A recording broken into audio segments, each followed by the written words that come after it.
Boy, the line in the sand has been drawn, and you can't get people off the shoving match. Um, the This whole situation is the most disturbing thing that I've ever seen in my life. I mean, it's right up there with some of those. I don't want to use the word, but some of those, events that resemble Pearl Harbor and are. This is it. I mean, um, here it comes, and people have been screaming that this day was coming, and I just want to review the record. Much ado about everything, much ado about nothing. It, no matter where you fall in your personal opinion and observation of what's transpiring globally, there's just certain things that cannot be denied. There's certain common ground, no matter if you're Republican or Democrat. There has to be some common ground in your observations of this pandemic. Some people call it a spamdemic. Some people call it a plandemic. And from the start, there was things that we maintained about this virus, this pandemic, and many other aspects that was happening socially, politically. And to this day, since this whole thing began, since they put barricades up in Wuhan City, everything that we've told you has been right. We've been found out to be right, and it's not because we're visionaries, it's because the research was already out there. The studies. And when you have two studies in two different countries, two different bodies of science, and then a third one corroborating in a direct or indirect way your previous findings, it, if you're not made aware of those studies, then it's hard to formulate an opinion that's informed because there's so much at play and at stake here. It does have proteins. The research calls it insert proteins. Why would you call them insert proteins?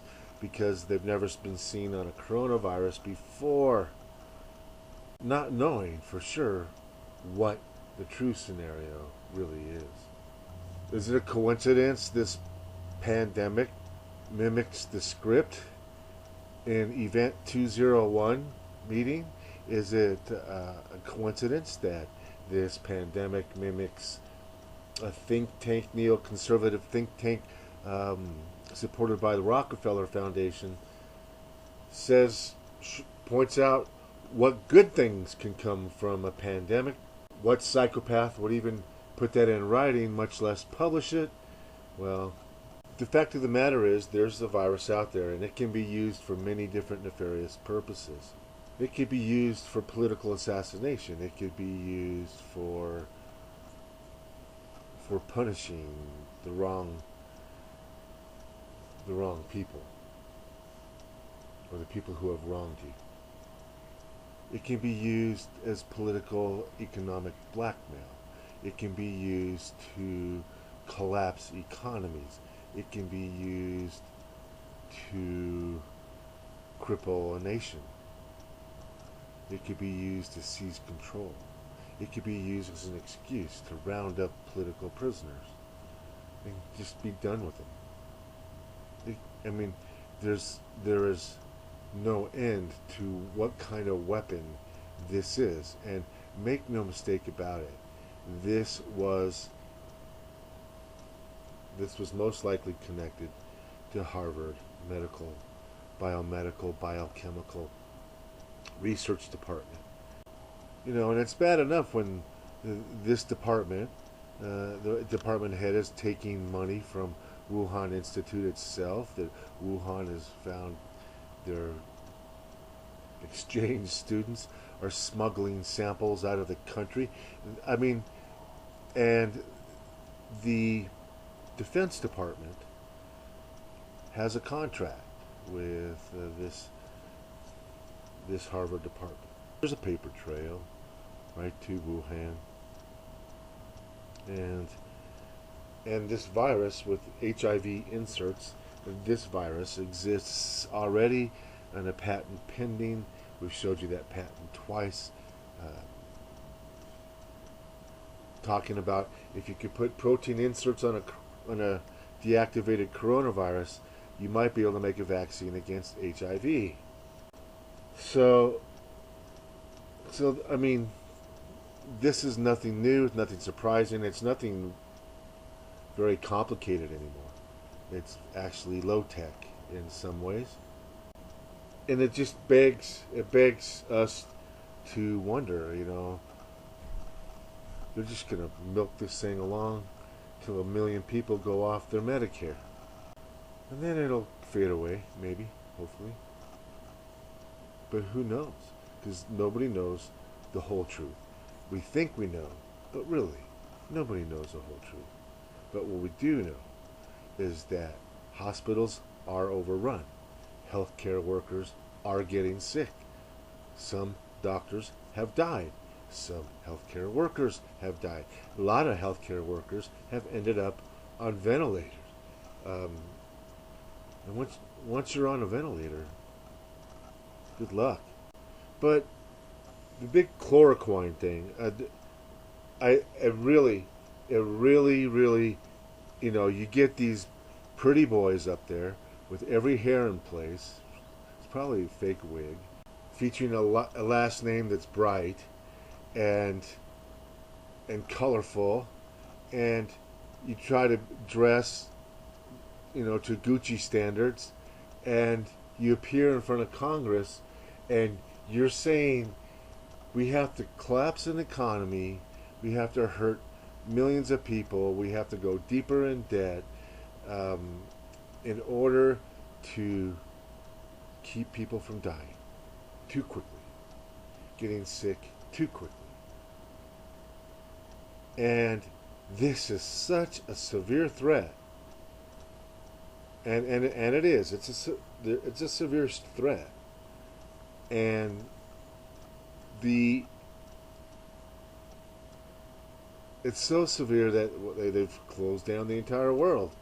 But be more afraid of chloroquine, a medication that's been widely distributed, widely used, and would fall under the right to try. There is no reason why it couldn't fall under the right to try. Right to try is more fluff than stuff, but because there's no mention about who funds the free medication or who pays for that medication, the person who has the right to try. And basically, there needs to be no scientific process. This isn't nuclear physics.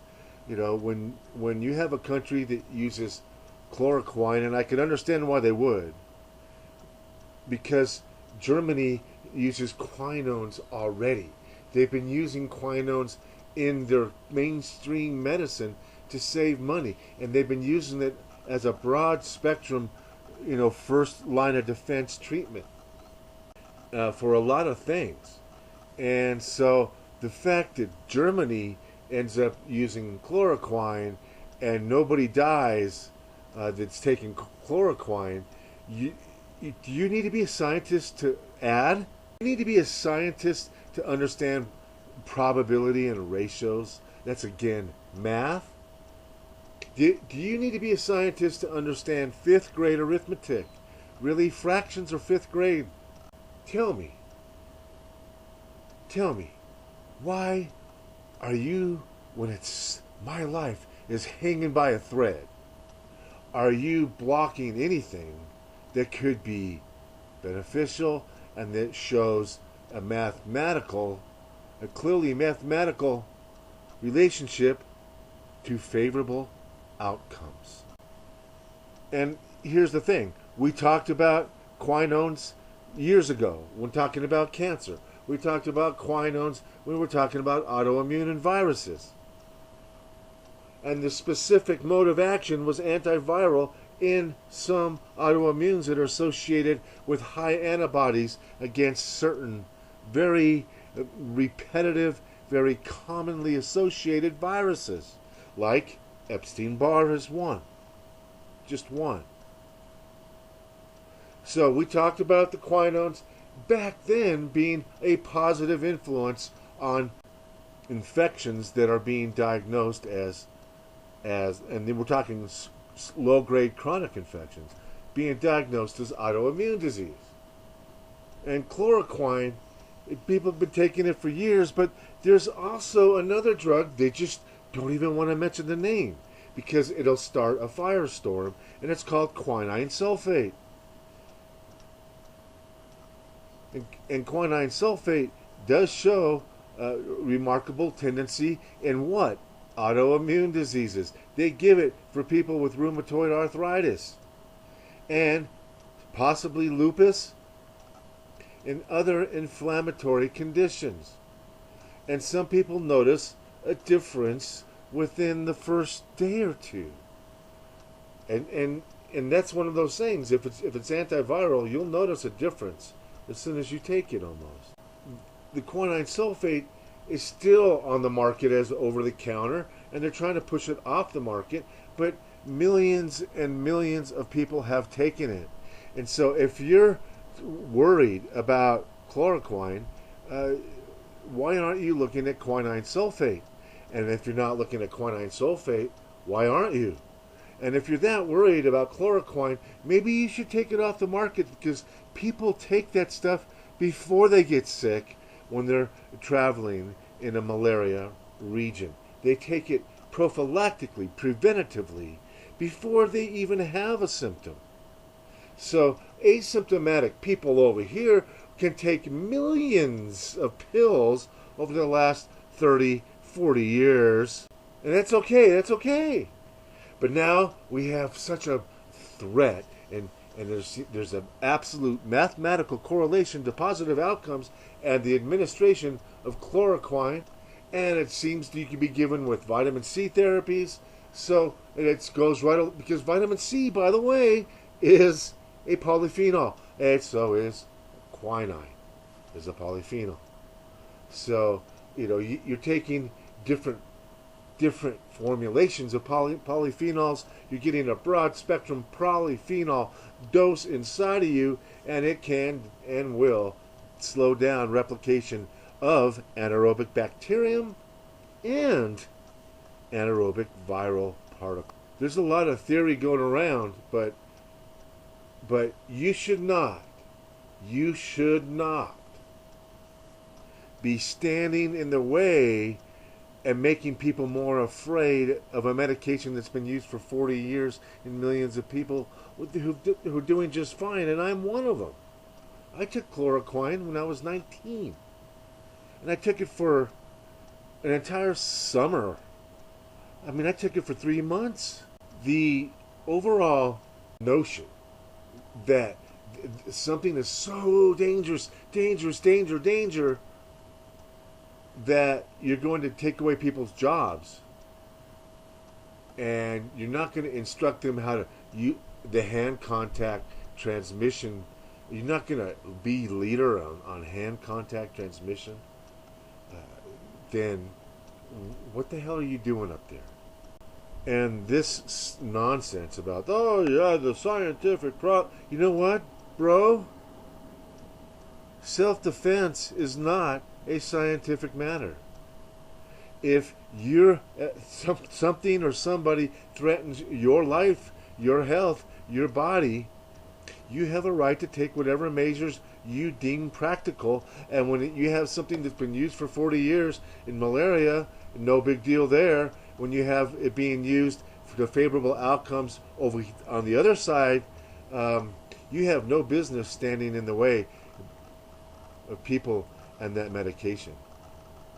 And we're not talking 3 months. We're talking 2 weeks, 3 weeks. And think about this now, and forget about who you voted for. Please forget about who you voted for. This is here and now. This is what we're talking about. It's here and now. You have a virus that's on the loose. It appears to burn itself out rather quickly, so pandemics can be managed in clusters. It can target people who are on Medicare and Social Security and disability and food stamps. And you're talking a cash savings of trillions of dollars if you can manage a pandemic like that. But what would you, what would that make you? If you're a doctor, and let's just do a what if, because it really illustrates what's at stake.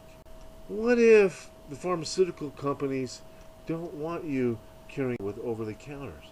What if they manipulated the research? But if you take chloroquine in the right dose, in the right way, the side effect profile, is not that bad for how many lives it really did save. It does save. We told you medical martial law was coming the minute Wuhan closed. We said that there was neurological implications, but those were made worse by failure to be able to control people's fevers. We see people seizuring in videos out of Italy and Wuhan, some of those people have no IVs. So when you have a collapse of the system and you run a fever 104.5, 105, you have inflammation of the lining of the brain or inflammation in the blood vessels of the brain, then you're going to have seizures. There's just no two ways about it. But we called it an encephalitis, and lo and behold, there were a couple strokes due to cerebral vascular deterioration. We called it early on, we call it a possible we called it synthetic, is what we used, a synthetically derived virus. So far, all the research has proved us right. We told you that 2 years ago that quinones could be effective in treating a vast variety of things that don't like oxygen. Which, if you're a virus that doesn't like oxygen, some viruses do not like oxygen, and so there you go. You increase the cellular level of oxygen, and lo and behold, any low-grade chronic anaerobic infection you have starts to get better, and all of a sudden you start to feel better, you get stronger, your mental clarity gets better. Yeah, that's life in the fast lane as far as nutraceuticals go. Vitamin C is a quinone. It's a polyphenol that's got a couple quinones attached to each other. That's what it is. That's what vitamin C is. So a lot of this stuff gets touted as being antioxidant, but really, in the bloodstream, these things donate hydrogen, and that's per Linus Pauling, and per basic acid-base science. That's fifth grade science, acid-base reactions. If you mix vinegar with baking soda, that's what I'm talking about. So these things donate hydrogen, and when they do, they donate them off of a hydroxyl group, which is OH, O for oxygen. And when the H comes off, you have just oxygen attached to carbon rings. And the more carbon rings with oxygen, the more therapeutic value it seems these things possess. The whole notion of antioxidants was actually a misnomer that's still being characterized today, a theory that got repeated over and over and over so much that it gets accepted as truth.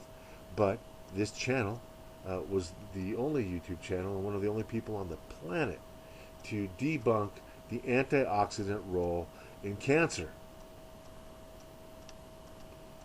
and calling them pro-oxidants. Oh, and now everything makes sense. Now the chemistry actually makes sense when you call antioxidants pro-oxidants. They go in as antioxidants, but they hang around as pro-oxidants. Chloroquine, quinine sulfate, those are the two big hitters in terms of quinines. CoQ10 is a quinone. You can take 600 milligrams of CoQ10 3 times a day for 2 weeks. It wouldn't even hurt you, providing you have a clean source. I mean, there's all kinds of things you can do that involve polyphenols. And a study was done, and it was published in mainstream, I do believe, talking about the things that appear to be antiviral, things that are associated with favorable outcomes of people who normally were high risk. There seemed to be a trend, a tendency, and guess what? The article said that most of those substances were phenolic, polyphenols. So your simplest phenol, your most simple phenol is called a quinone, anthraquinone, and there's different ones, but you have single ring and double ring structures. And these things are highly absorbable, but water soluble, and therefore you deplete them quite rapidly. So what you gain in absorption, you lose in retention. So then you have more complicated phenols. They're just variable forms of the same structure. Now, and they're all associated with favorable outcomes in all kinds of different diseases. And when you understand these are pro-oxidant, and they're just basically inhibiting things that don't like oxygen, then even microaerophilic anaerobic organisms like yeast, fungus, don't like that. They don't like it because then they can't ferment glucose under high partial pressure of oxygen. So, you know, the known mechanism of action of quinine is obvious. It's pro-oxidant. It's used industrially as a pro-oxidant. It's used by nature to drive oxidation and combustion reactions. It's used in industry to drive combustion reactions. Why? Because it supplies oxygen to combustion.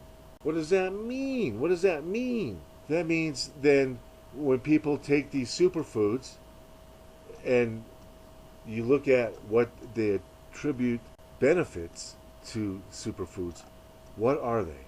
Here, let's go down a list. And remember, these superfoods produce the same benefits that increased oxygen produces. What's number one on the list? Increased alertness. What's number two on the list? Detoxification. What's number three on the list? Improved healing. Number four on the list? Reduced inflammation. Number five, improved energy. So those are everything that oxygen does for your brain. All of those things. It detoxes through chelation. It kills and inhibits microorganisms that are anaerobic. And that's a huge list if you consider viruses anaerobic. And that's a big if. If that is right, and it is. Ozone kills viruses. Chlorine dioxide, what do you think the oxide stands for? Oxygen dioxide. So you have phenolic compounds that we've taken tons of it as CoQ10, then OMG, how are we like shutting down economies and not pumping the people full of this stuff if you're that concerned about it? My life. That should be an option. And it should be an option that I could pay for privately if I wanted to. So if you wanted the safer quinine compound, the over-the-counter compound, the compound that's been sold for 40 years, the compound that's used to treat leg cramps, because what happens when your legs are deprived of oxygen? What happens when you have circulatory problems in your legs? And what happens when your nerves can't function properly and make ATP? You get leg cramp. So, highly absorbable into the cell, into nerve tissue. into connective tissue, cross the blood-brain barrier. So that's what smaller quinones do.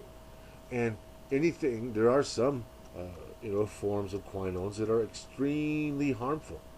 Benzene is a quinone that you do not want to mess with. So just to be fair and balanced. But just like carbon and oxygen, you have carbon and oxygen together. Our body needs both carbon, both oxygen, but you together is carbon monoxide. And carbon dioxide is what drives your respiratory center and your brainstem. Your body is actually breathing to get rid of carbon dioxide, not to take in oxygen, although that's what it happens. But that's how your brainstem works. It needs carbon dioxide to work. What is a person that stands between you and something that can help you? No, can't take it. You have to die, or you have to take my therapy. My therapy or no therapy. Who has a right to do that in a free country? Because you're so concerned about my health? If you're so concerned about my health, why haven't you done anything to address hand contact nightmare at all those places you said we're allowed to go? Why hasn't there been any guidance on that? Why isn't every food handler, grocery handler, sterilizing gloves in between transactions? Why isn't that happening? Because you didn't want it to happen. That's why it didn't happen, Mr. Bright, Mr. Fossey, Mr. Trump. This, my way or the highway is not in your best interest. It's not objective. It's catering to pharmaceutical billions of profits. It really is. And yet a simple quinone could alter the course of your disease.